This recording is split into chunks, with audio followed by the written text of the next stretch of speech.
The DFS studio is brought to you by DraftKings.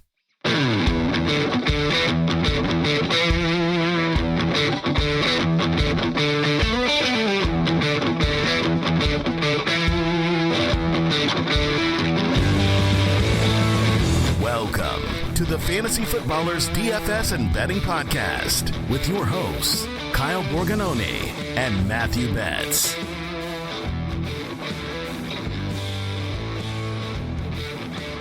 You're welcome in. Tuesday, December 12th, Fantasy Footballers DFS and Betting Podcast. I'm your host, Kyle Borganoni, and I am joined, as always, by Matthew. Why do we subject ourselves to this torture, Betz? The torture of DFS and betting and stress of fantasy football. You know, Kyle, it's not for everyone, but it's a lifestyle, and this is the lifestyle we chose. Is it a lifestyle brand is what we're going for? And is that lifestyle brand just like cruel internal torture of the mind? Yeah, but if you listen, we've talked about this a lot. You know, if you play all forms of fantasy or betting or whatever, if you're playing DFS, if you're playing season long with your redraft, you know, your home league, you're playing Dynasty, you literally are always winning, you know? Like, nothing could go wrong. Like last night, I needed Tua to have a down game to advance into the playoffs in one of my leagues, but I also played a ton of Tua on the two-game slate for Monday night. So it was like, man, if Tua goes off, I missed the playoffs, but hey, maybe I'll make some money. Well, Tua did not go off. I did not make some money. However, I'm in the playoffs. So like, this is what we do, Kyle. This is how we rationalize this crazy thing that we do. And, you know, like I said, either way, you're cheering for something or nothing all at the same time. I hated going to bed last night because I legitimately stayed up to watch the entire game because I had hope in a couple of different spots till the very final drive of So that Will Dolphins Levis got game. you, huh? Will Levis definitely got me, and count me as somebody who didn't believe that Will Levis would be able to come back like that. But here's my bigger point, is that fantasy football, DFS, is a game of percentages, probability, and variance. We know that. That's what DFS is about. And so I hate that I know that going in. Okay, so I can't ever blame a player. I can't blame anything. I can't blame Tua. Although, man, at the very end of that game, what were they doing, man? Tua just in the pocket kept collapsing. I know they had offensive line injuries, but and I'm going to quote, some Avenger stuff here, but I'm not the only one that's cursed with knowledge. You're not the only one, Thanos said. The curse of this game is that there is variance and it can hit like a ton of bricks. And last night it was Giants and Titans pulling out improbable wins. And in DFS in general, it changed what we thought we could go in. Now, Betz and I got to do a little live stream together, a Discord event, which was super fun, man. I feel like there were some calls on that, like the Giants defense was one of the stronger calls that we had, and said, hey, now we might have talked a bit about Tyreek injuries and what that could mean, but we'll ignore that part, right? You hurt Tyreek, dude. It's all your fault. No, obviously the Tyreek Hill injury is going to be massive on this slate that we'll talk about, throughout the week, certainly as we get later in the week, because that's going to change the outlook for Tua. It's going to change the outlook for Jalen Waddle's, outlook. It's going to change potentially getting a punt play on Cedric Wilson or someone. So we'll talk about that as the week goes on. But peek behind the curtain for everyone. We did a nice little 2-game preview just in Discord last night, and it was a lot of fun. I felt like we got a lot of things right. We got some things wrong, obviously, but you were on Giants and their defense, and you said, hey, take the points with the Giants at home, and let's sprinkle on the money line. Tommy DeVito saves the day for the boys, so that was fun. But the other thing that you mentioned was, look, from a game theory standpoint, Tyreek Hill is going to smash. There's no question about it, right?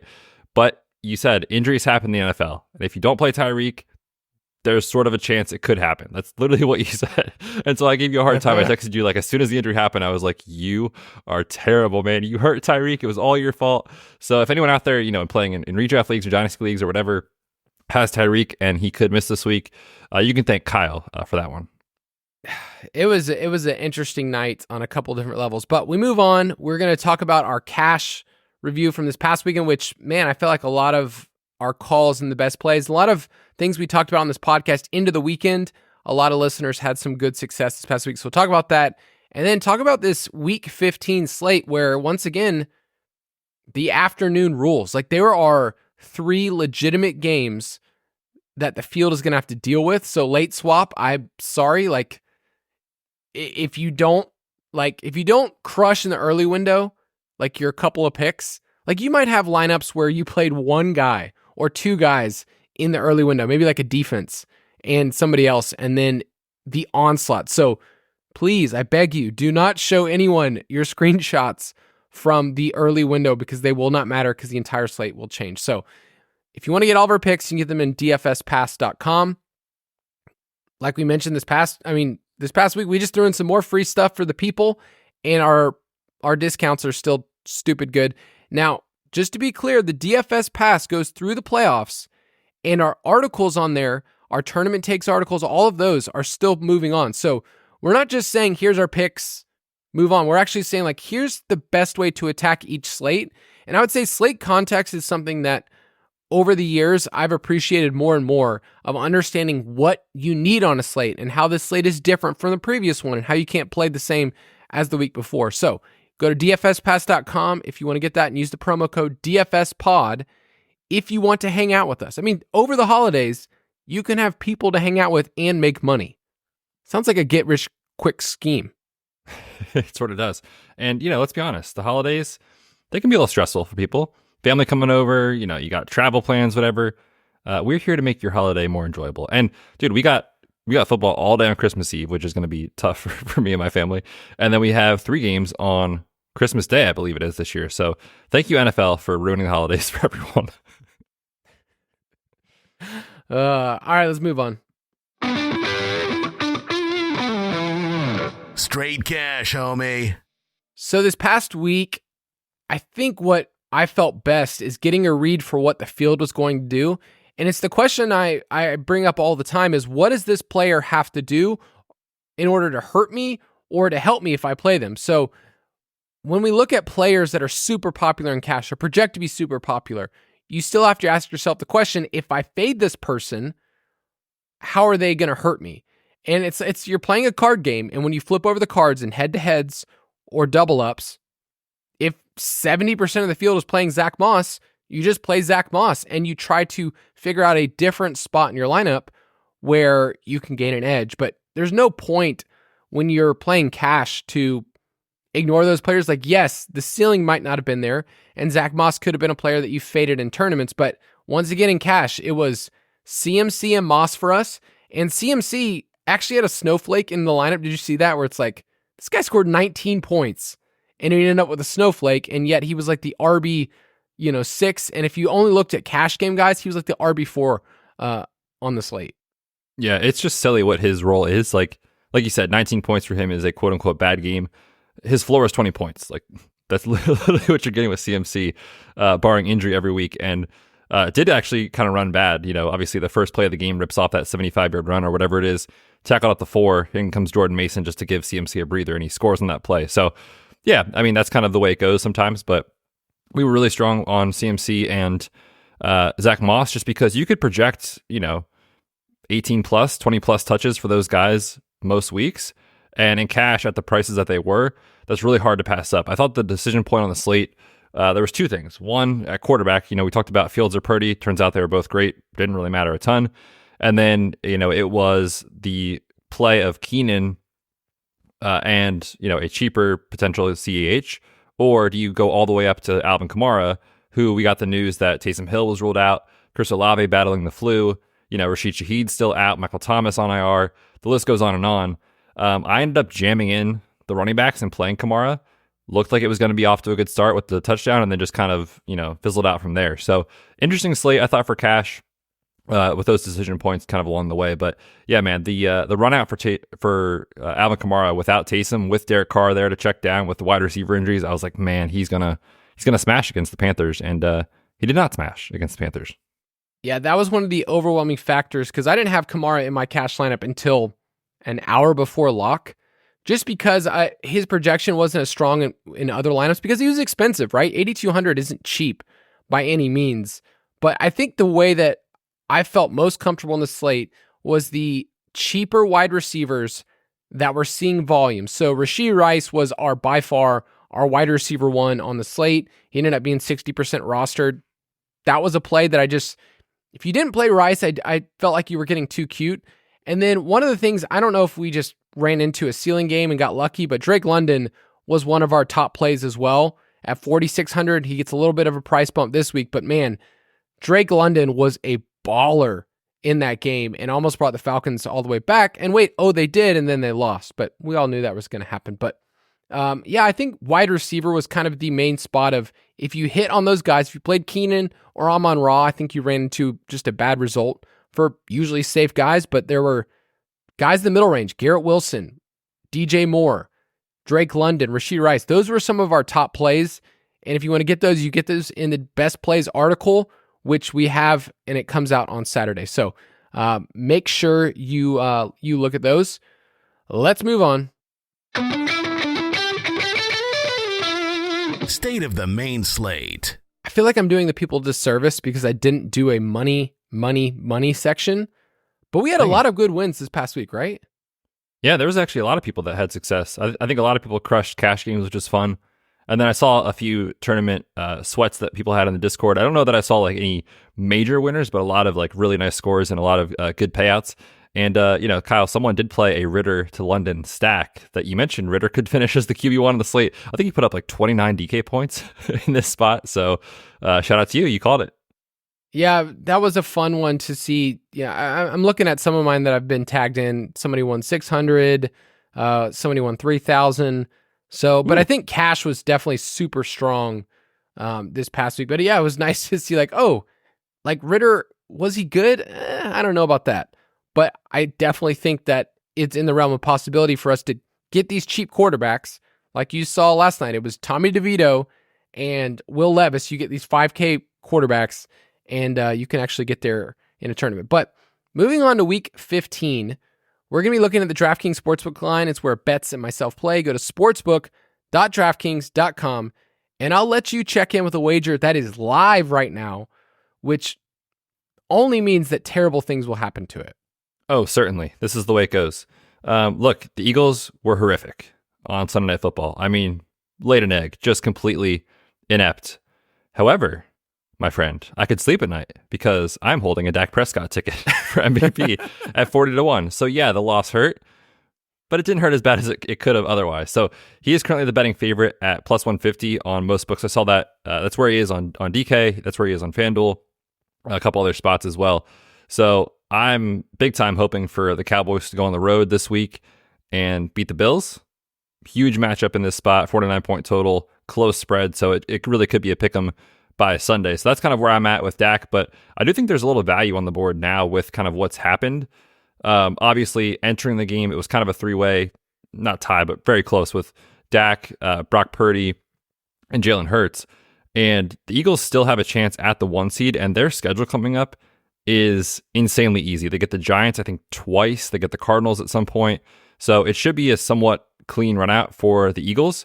I don't know, man. I'm kind of interested now at, I think it was plus 680 or plus 650. I can't remember that I saw on DK for Jalen Hurts. So what are your thoughts there if you missed the boat early in the year?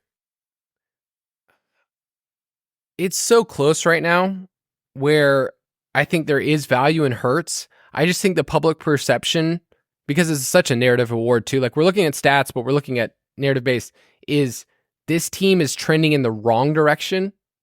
And it's how you finish. That's just really all that matters. So I think it just comes down to between the Cowboys, the 49ers, who gets the 1 seed.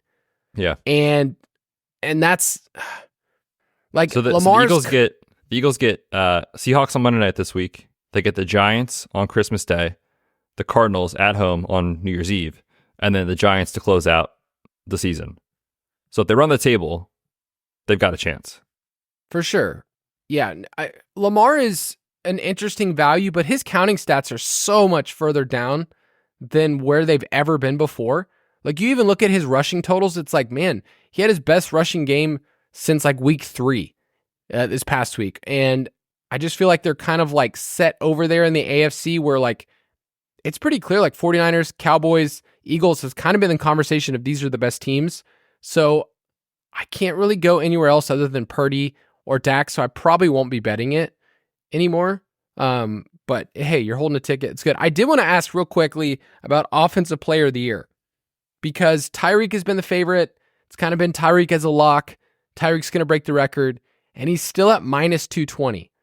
If Tyreek were to miss this week, is Christian McCaffrey a good bet at plus 150? And then is our boy CeeDee Lamb alive? Or is it just like, wow, we got good closing line value? I mean, it's moved in the right direction compared to last week, slightly. It is now plus 1,800. So there's a chance that CeeDee Lamb could take this down. But I think a lot has to go right. Like you said, not only does Tyreek probably have to miss a game or just have a down game, and then Christian McCaffrey also just has to stop being incredible, which probably won't happen, right? So I don't know that it's necessarily live. I think it's more of one of those, hey, nice process, nice process bet, as you say, when the money leaves your account. But I think McCaffrey is probably worth the sprinkle at plus 150. I mean, these high ankle sprains, clearly he came back into the game at points last night, so it's not a major injury, but they tend to get worse kind of throughout the week. So I think there's a chance Tyreek could miss this week. And then who's to say he's not 100% the next week, right? And then you have a couple down games. So I think it's definitely possible. I think if you're getting plus money on it, I think it's okay for CMC. And I will say this, like Tyreek's schedule, the final 4 games against the Jets at home, which isn't great, against Dallas, at Baltimore, It's and brutal. against the Bills. So it's tough, but it's also Tyreek, so it doesn't really matter. But if you wanted to play a little bit of narrative, I think there is some value. If you want to get CMC at plus 150 right now, you can go for that. Let's look at this slate, and we only have a 10-game main slate this week because we have Thursday night game where the Chargers can't hurt us emotionally anymore. I guess you're writing up the Thursday night article, but I feel so Easton much Stick, pain, baby. so much pain in my heart. And then we have 3 games on Saturday. No, I will not be previewing those. I will be. Did you know I'm going to Phoenix this week? Did not know that. Oh, I'm going to Phoenix later this week. So Breaking news. That's why I won't be playing the Saturday one. But there's a 3-game slate there, a couple interesting games. But then we have 10 games on the main slate. And I mentioned earlier the afternoon games are overwhelmingly the favorites. Like Washington at Los Angeles, the Rams, 49. San Francisco at Arizona, that's at 48. And then Dallas at Buffalo is 49. So those 3 games in the afternoon are approaching 50. Give me the teams with the highest implied totals this week. Yeah, this is sort of just kind of, the way it goes every week. The Niners are there at 30.5. The Rams, 27.5. Very strong team implied total for the Rams. The Dolphins are down a little bit. We have it on our sheet at 26.5. They have been bet down just with the Tyreek stuff. They're at 24 now. So our order is messed up. Sorry about that. But then Bills at 25.5, and then Cowboys and Chiefs right around 23.5 points. Yeah, there's a lot of movement, and I share this almost every single week. I post the early lines in our channel just to see what movement there is on Monday Night Football. And with the Dolphins losing, they were bet down like almost a full 2 points in their team implied total, which is wild. Like that's a lot to bet down, but that's just what happens. And the same thing with the Titans. They were actually bet up right afterwards. So the public perception after a Monday Night Football game does change things. We saw that last week with the Bengals and Jake Browning. So early on in the week, the teams that have these implied totals, it seems like we would just say, oh, just go for those teams. They're all super expensive, man. Like I have a hard time, and I haven't really started building lineups, and I would encourage people, don't start doing that on Tuesday. Get a feel for the slate. But my early read is that these afternoon games are not going to be easy to stack up. Yeah, I mean, we've got Commanders, Rams. That you could probably stack up that game somewhat easily, just because the Commanders guys are usually affordable, and there's cheap bringbacks like Curtis Samuel or whoever. Also, Tutu Atwell is in concussion protocol, and there was a lot of Demarcus Robinson on the field last week, so I think he's super cheap. So there are value options there. The Niners just keep getting more expensive for obvious reasons. The Cardinals, you'll have a couple value spots, I think. Depends on what's going on with the injuries with Michael Wilson and Hollywood Brown. But then, the Cowboys and Bills is like the game of the week. But the issue is, like, the top quarterbacks on the slate are Dak and Jalen Hurts as far as pricing. Diggs is not cheap. CeeDee Lamb obviously is not cheap. So it's really tough to make those stacks work. And that's kind of, I wanted to just touch on that real quick from last week. I played on both sites this week. Sometimes I play FanDuel, sometimes not. I played FanDuel because I wanted to get exposure to Buffalo KC. It was just easier to stack over there. I still was trying to stack it on DraftKings, even though a lot of the projections, and kind of the way you stack and build didn't want you to do that when you look at optimizers, and it's because the pricing was so expensive. That game failed, so I had a pretty down week in tournaments for that reason. So I just wanted to point out, even though the game might look great, if you're jamming in so many of the plays just to make it work for your game stack and you're sacrificing a lot of projection, which I did this week and made a mistake, sometimes that will come back to get you. So not saying you can't play that game or can't stack it, just be cognizant of pricing, which is kind of why plays like Rashee Rice and James Cook last week made so much sense. Yeah, like if you think about the Dallas-Buffalo game, you stack up CD, Dak, and then you try to bring it back with Diggs, like that's 50% of your salary right there. You need over 100 points just from those three guys. And could they do it? Sure. But it actually costs you. You could say, oh, I'm going to get 100 points. Okay, well, where are you going to make up the other 80 plus points in a tournament from a bunch of 3K guys that hit? And, last week the tight ends all hit. Like if you didn't pay up for tight end, you did have Isaiah Likely or Njoku or Ingram, then you crushed in tournaments. It's not always going to be that way. So slate context is super important. And we'll touch on that more as we go through the week. We go through our pace of play. Betz and I kind of get to break down the games. But let's take a quick break and we'll be right back.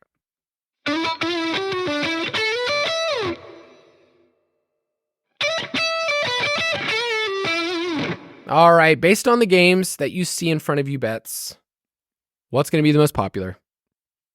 Yeah, I just mentioned the pricing's a little bit of a concern, but I still think people are going to go there, and for obvious reasons. Dallas and Buffalo is the game of the week. It's in the primetime late window at 425 on the East Coast. It is a 2-point spread in favor of Buffalo, and the total has been bet up to 49 points. So we know the deal with these two offenses, right? They're high octane. They can put up a ton of points. These are teams that people love to play in fantasy and DFS. It's going to be a really fun game to watch. I'm just not sure how we'll do it as far as the stacks go, but I think it is going to be very popular on this slate. We'll talk about these players when we get to salary standouts, but Matthew Stafford is going to be stacked a lot this week with Cooper Kupp, Puka Nacua.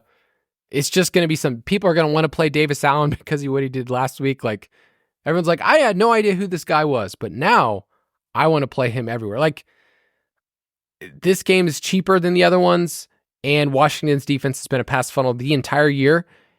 And we'll talk about their defense more, but like not just bad this year, not just bad over the last 5 years, but historically, Washington's pass defense is really, really bad. So we'll talk about that with Stafford because he's way too cheap. Give me a sneaky game. Yeah, I don't know if there are any on this slate, truthfully. That I think I kind of like yours, but the one that I mentioned was just San Francisco and Arizona. I don't think San Francisco, you're not sneaking that by anyone, obviously, but we kind of saw it last week with the Seahawks. We got Drew Lock rapping on the sidelines to start this game.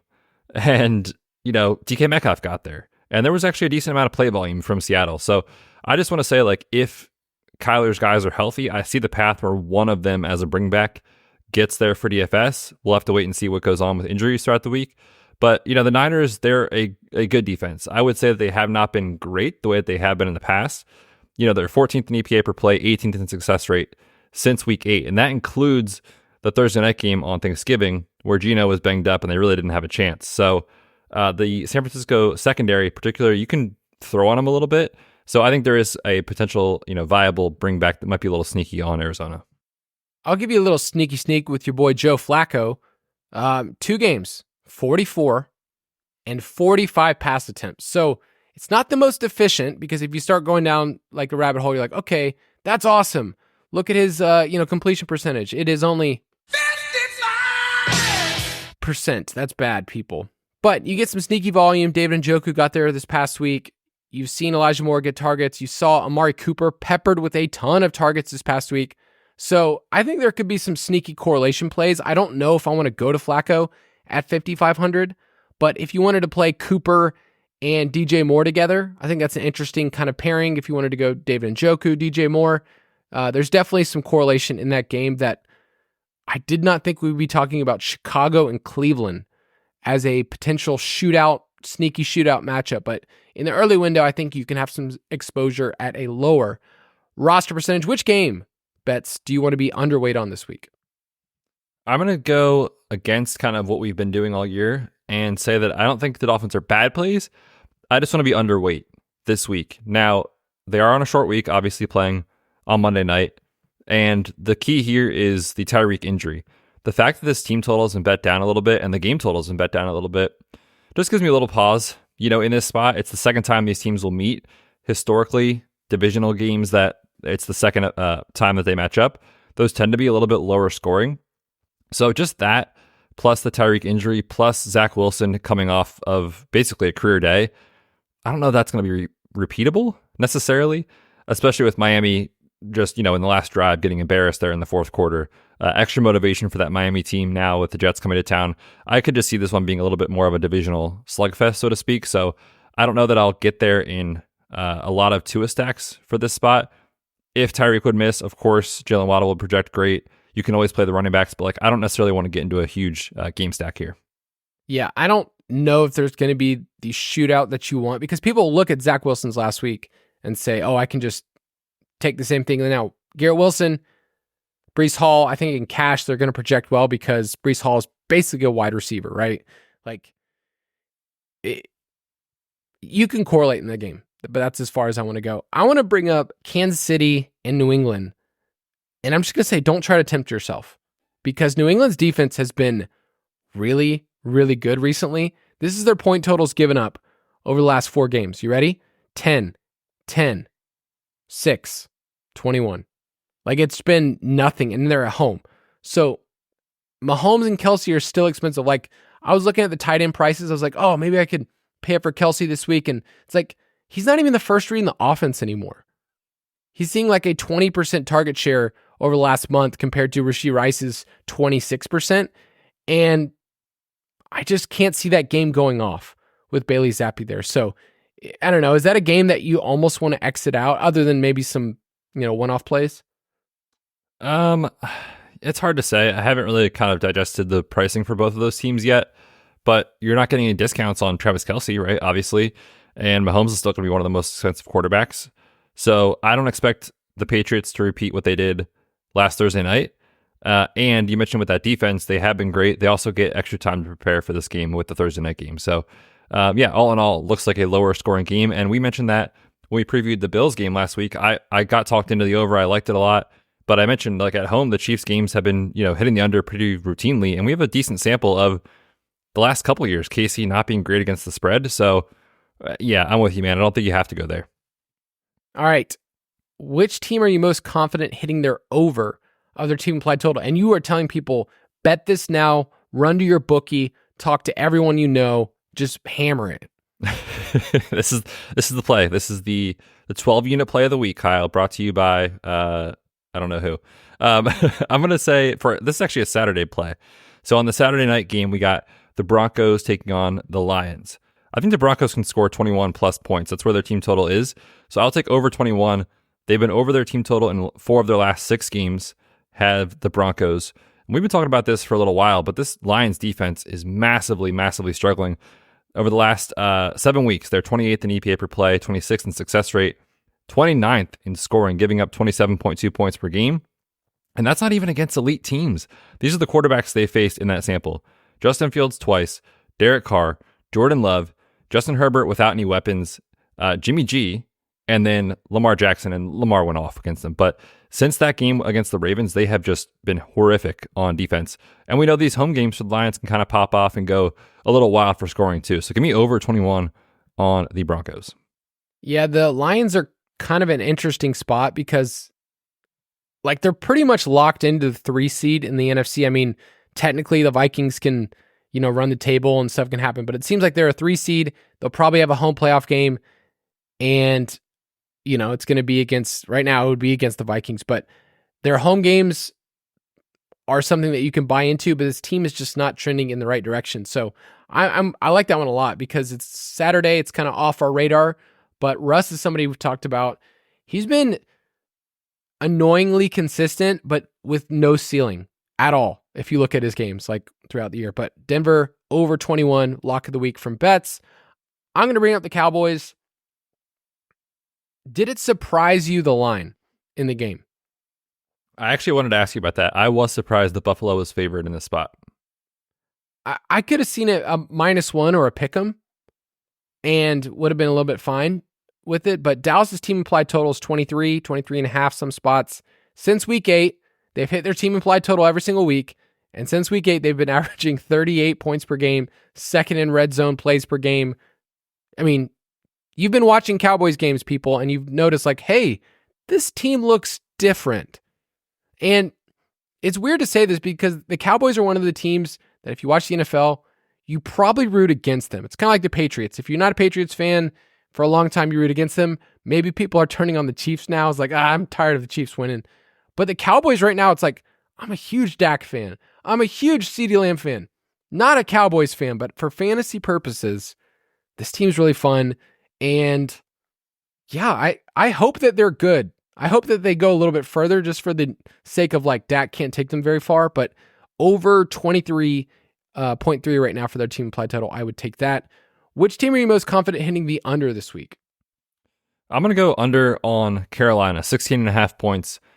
Look, man, it's bad. It's really bad. Like when you look at quarterbacks over the last 6 games played, there are 31 quarterbacks that have played 100 plus snaps. Bryce Young is dead last in completion rate over expected, EPA per play. He's worse than Zach Wilson. He's been worse than Tommy DeVito. He's been the worst quarterback in the league.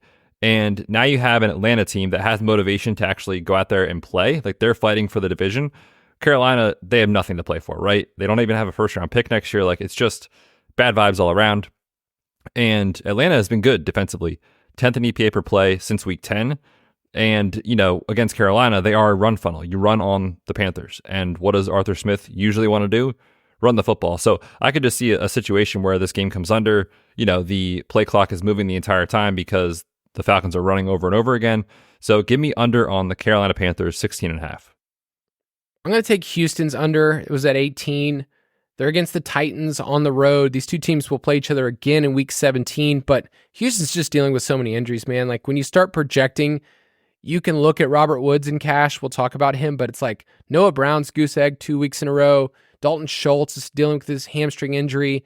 Nico Collins, Tank Dell's on IR. CJ Stroud, he is in concussion protocol, correct? Correct. So it's not good vibes at all. Divisional matchup. The Titans also, man, their pass rush was violent on Monday night. Like the last 3 weeks, 4 sacks, 3 sacks, 5 sacks, and Tua had no time in the pocket. So I think the Titans can take care of business at home, and Houston is just not a team that I want to bet on this week. Let's move on. Salary standouts. All right, we are talking about these players on a Tuesday. So better recognize that things will change. We will have our eyes opened to certain players to go, oh, I didn't even look at that guy on a Tuesday. And I don't know, like we've talked about this before, but like your cash process, what does it look like from Tuesday to our Friday show? Like how do you kind of like slowly move through it? Yeah, I mean, for me, and a lot of people play the Monday night slates. So, like, by the time we get to Tuesday, it's like, I just got to, like, figure out who's even on this slate, figure out, you know, the best game environments, look at pricing quickly, and just kind of get a sense of, like, oh, that guy probably is going to project pretty well. I like that game environment, you know, that sort of thing. So, I'm looking at players right now that just the salary makes sense to me, the matchup makes sense to me. And then this is even before any of the projections come out, the optimizer comes out for, you know, the week ahead.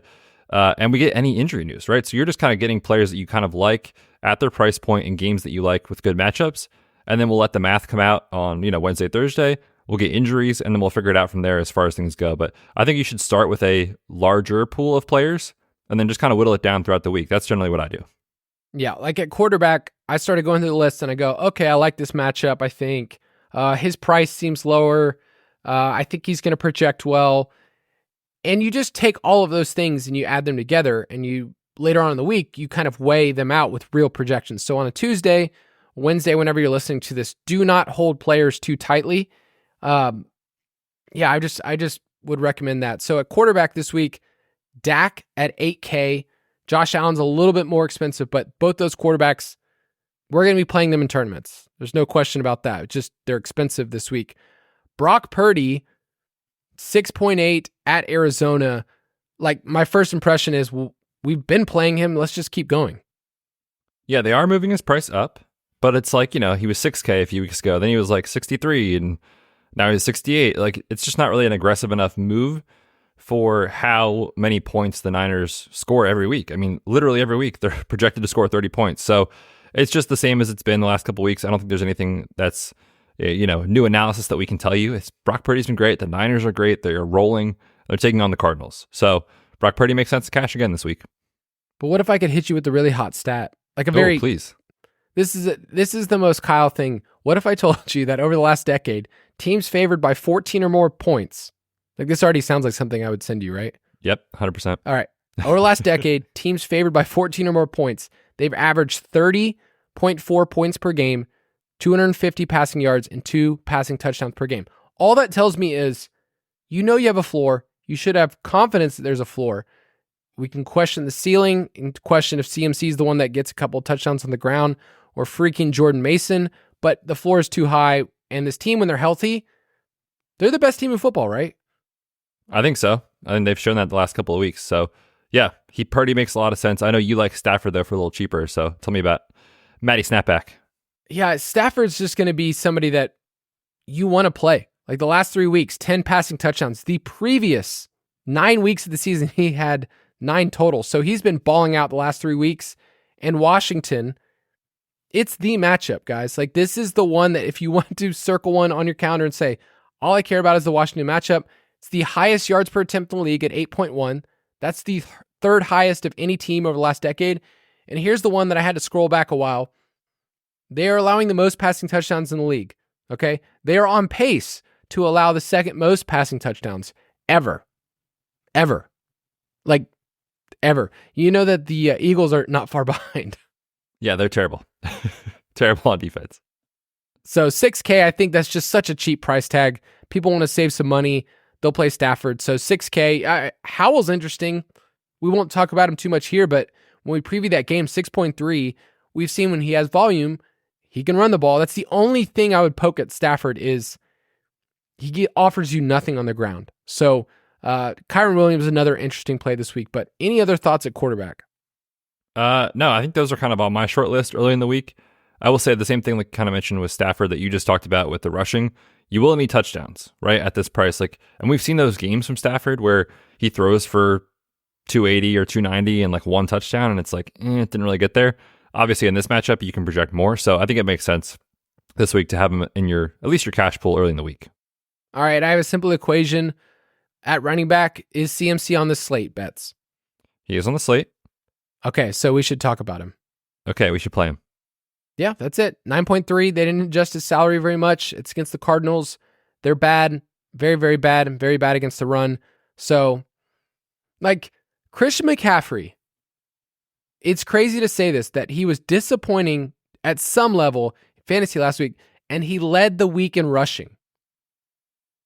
Like, crazy. He had 145 rushing yards, and yet it was kind of disappointing for people. What do you think his odds to score a touchdown this week are going to be? Minus 250. I think, yeah, that's the number that came to mind. I would not be shocked if it's like minus 280 or something like that. What's crazy, right, is like every week people were betting it, and if you just kept parlaying your money from the week like prior, you'd be up like $1,000 or something this year on CMC's touchdowns. But he kind of went cold, right? So like he's clearly due, which is terrifying. He's just not good anymore. He's just fizzling out on the stretch, man, against this Arizona defense. And I will say one other thing to throw in, not that it really matters, but like Elijah Mitchell now is dealing with another knee injury. So they clearly, have Jordan Mason in for a touch or 2 or 3 per game, but like it's a CMC show. Right. And this team's still motivated. As we mentioned, those 3 teams in the NFC, they're all motivated to keep playing their studs as we go through December into January. Bijan Robinson at 6.8 is another great tag. His usage has been awesome over the last couple of weeks as Arthur Smith had an epiphany and said, hey, I should use this guy. 6.8 against Carolina, who's been another matchup we've kind of chased every single week. So I think early on in the week, those are my top 2 that I want to play. Same. Those are the 2 that I listed as well. Just, with the Carolina matchup, Kamara didn't really get there to pay off his tag, But Bijan at 6,800 is a very different conversation than 8,200 for Kamara. They've given up the most rushing touchdowns in the league. So we saw it with Kamara. He got in the end zone. I would be very surprised if Bijan doesn't find the end zone this week. All right, some other guys I want to mention. Rachaad White just falls into 19 points. That's like what he does. You look up, you're like, oh, was he good? Not really, but he got 20 touches and he was totally fine. So 7K is a bit more expensive. They're on the road against the Packers, but he's just going to project well when you look at his opportunities. Kyron Williams at 7.5 is super interesting and somebody that I might lean more into tournaments, but his workload is CMC. I wouldn't even call it CMC light. Like it's very close to CMC's level of what his workload is. And then Breece Hall at 6.4 is a wide receiver in a running back spot. So on a full PPR site like DraftKings, Breece Hall at 6.4, I think is going to project super well. Hit me with some wide receivers you like early in the week. Yeah, I'm just going to throw out right now, we'll just monitor Tyreek Hill, but if he misses, even in a tough spot, a tough matchup, I think Waddle would be very strong at 7,400. We saw his just involvement as the first read last night with Tyreek in and out of the game was quite strong. So Waddle would be interesting. I will say the Houston guys, I'm keeping him in my pool for now. However, if it's Davis Mills, I am terrified. Noah Brown is 5K. Robert Woods is 4,200 taking on Tennessee, which historically, this year and last year have been a pass funnel. So let's see if Stroud clears protocol. Those guys will make my player pool if he does. I need to go back through my Davis Mills spreadsheets and splits and just see, what was that guy cooking with last year and the year before? Not much. Probably not. Jaden Reed is one of the cheaper names because he was just peppered with targets on Monday night. He's been a guy that we've talked about a lot. So at 4.9, they didn't move his price. So we're going to probably put him in the pool and say that he makes a lot of sense. Wan'Dale Robinson, another player who's a cheap PPR. I think he's one of the better ones. Him and Robert Woods seem like the early in the week cheap PPR threats that if you want to make your lineup work, you got to punt somewhere, and they look like the most obvious punts. I did want to ask you your temperature as a card-carrying member of the Terry McLaurin fan club. What do I do with Washington wide receivers, knowing that that game's going to be popular? Sam Howell's probably going to throw the ball 35, 40 times. Can I play a Washington Commanders wide receiver, or do I just hate my life? Oh, man, you're asking the wrong guy.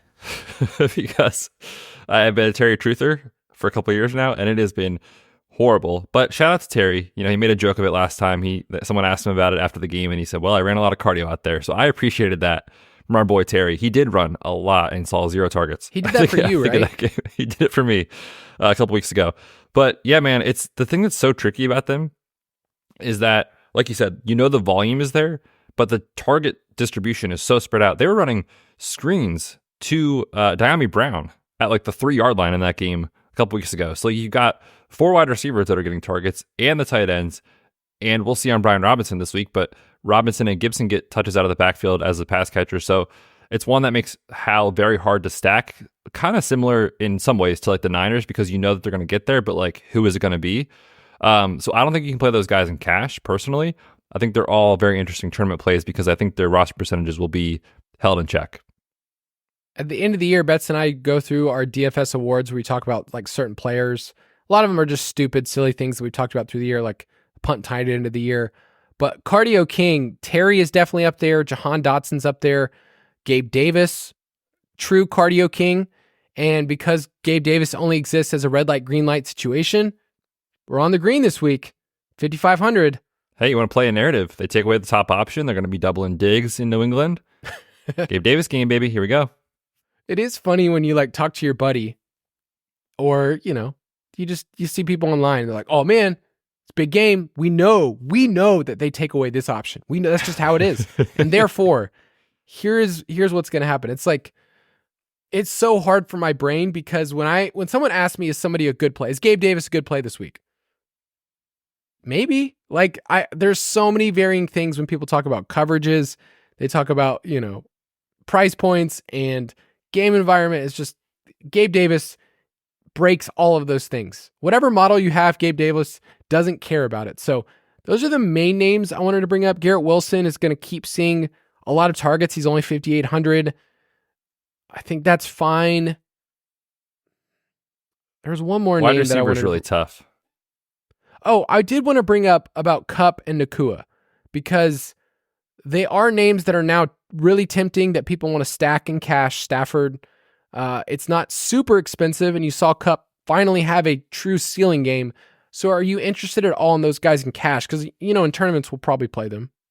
Yeah, I think so. I think it's going to be tough to figure out which one is the quote-unquote right answer. Kupp, 10 targets last week was his highest in a very long time, but like Nakua also had 8, right? So it's not like he's kind of the de facto 1 guaranteed. So I would be interested in both those guys. I'm not sure kind of what we'll look at when projections come out, though. One of my favorite things is when you go to an optimizer and you go the day after the Monday night game, a lot of times it's still trying to like wait and see the projections. Like we don't have projections out on a Tuesday for the next week, but that just means that Chig Okonkwo is going to be at the top. And when I started like going through, I was like going through the slate, he's so cheap at 2.9.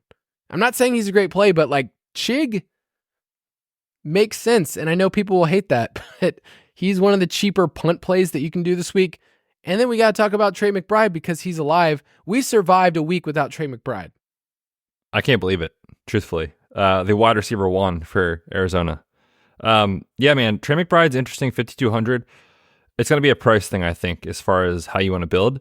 But just to speak to Chig, I know we're biased because we've been on him for a while and it hasn't worked out. But this man is coming to life when we need him most, Kyle, in the playoffs. For best ball playoffs, if you somehow sneaked in with Chig, he's coming alive at the right time.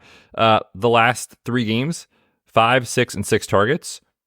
At this price, he's, what is he, 2,900? I mean, the dude from the Rams, who no one knew until this week, Davis Allen, is 3,300. So, I mean, come on. So I think Chig is in play. It's the usual guys, right? Like Brevin Jordan might be in play if we get CJ Stroud. Tucker Kraft is fine at 3K too. Like, I mean, Dontavian Wicks picked up another injury last night. So the Packers, they're just so depleted, right? With Aaron Jones working his way back, Christian Watson's still injured. So Tucker Kraft, I think, is in your pool too. So there's a lot of good options, I think, at tight end, which means they'll all fail. Of course. One of my best ball mania teams that advanced, of course, does have Chig. And when I look at that roster, I'm like, my tight ends were Chig and the Muth. How did that team make it through? But I got a, first place on the back of, I think my running backs, I just ran super hot. It was like Kyron, Mostert, Jerome Ford, all the boys, all the running back boys all decided to join that squad. But yeah, those are early in the week. Kyle Pitts, I just want to mention that his usage this past week was the best it's been the entire year, 85% of the snaps, and most routes run on the team, like more than Drake London. Kyle Pitts was used out there. Imagine that. Did you see the story that came out where they're trying to figure out for his 5th-year option, is he going to be a wide receiver or tight end? I did see that, yeah. Yeah, well, I mean, there's no way the Falcons are going to pay $19 million to exercise his 5th-year option. If they classify him as a wide receiver? Yeah. Not a chance. Yeah. Anyway, at defense this week, there's some cheaper options that I kind of into. The Packers at home are 3K against the Buccaneers. I think they're a solid, safe, unsexy play. But hit me with a couple of names you like. Dude, I kind of like the Giants. They've been playing a lot better defensively in recent weeks. I talked you into it? You sure did. Taking on Derek Carr, who's been terrible, truthfully. And the Saints are still dealing with major injuries. We'll see on Rashid Shaheed. He has not practiced since his quad strain, so I'd be very surprised if he plays. Obviously, we know the story with Michael Thomas. Taysom Hill's still banged up. Like, you could see a depleted Saints team at home taking on the Giants. So at 2,700, I think it's an interesting punt play. I just want to, I couldn't play this team in cash, but in tournaments, the Bills are 2,400. It's so rare to find a home favorite that is that low at 2.4. It's just not something that DraftKings ever does. So they're a team that at least you need to pay attention to. If you think that game goes south, and their defense clearly showed up this past week against Mahomes. So 2.4, they're interesting. The Jets are cheap at 2.5, but the teams, the really good defenses, you're going to have to pay up in the high 3K range. Like if you want New Orleans against Bryce Young, if you want Cleveland, if you want any of those teams. That was last week, dude. What? You said New Orleans against Bryce Young. Oh, dang it. That's because I played them in my home league. New Orleans against Tommy DeVito. That's who they play this week. There you go. Most sacks in the league, by the way. Is that Tommy? The Giants are giving up 5.3 sacks per game. Yeah, but he didn't really take any last night. It's because he took 9 one game and just got demolished. I know. Okay, so Tommy DeVito is riding high right now. Is this like a situation where like, hey, do you remember when we had that really cool Tommy DeVito like 3-week thing? I think so. But also, like, as just a fan of fun stories like this, I kind of hope it continues. Like, good for him, man. He's coming out. He's clearly doesn't have like that much pressure to win. So like, he's just going out there and playing and having fun. And the story is fun. Did you see the picture of his it's not his, what is it? Agent? His agent. Yeah, I was going to say his brother, but it's not his brother. His agent was incredible. I mean, just literally perfect of what you would picture for Tommy DeVito's agent. Yes. And there's one of my best friends. The way that he trades in fantasy league, that is what he looks like to me when he's trying to trade, just like with the fedora and everything else. If you want to play with us, go to ballersdfs.com. We'll direct you to our DraftKings League, Fantasy Footballers DFS, Borg Betz. You can hang out, and I feel like this year people have been bullying us a lot. Like I felt very, very bullied by people just taking our money in the lobby. On Monday night, I had a team that was sitting in third place for the first half, demolished in the second half. No shot at all. Felt like a real smart guy and then not. So yeah, people need to come play with us, right? Yeah, it's a lot of fun, man. I think people are having fun with those contests, and we always like seeing you guys win money. So come take our money, please. Yes, please do it. ballersdfs.com. That's going to do it. Betz, tell everyone goodbye. Yes, fun slate ahead. I hope everyone had a great Monday night 2-game slate. We got a big game coming up this weekend with the Dallas Cowboys, the Buffalo Bills. We'll talk about it later in the week. Enjoy the week. We will see you on Friday. Thank you for listening to another edition of the Fantasy Footballers DFS and Betting Podcast. Don't forget to visit us on the web at thefantasyfootballers.com.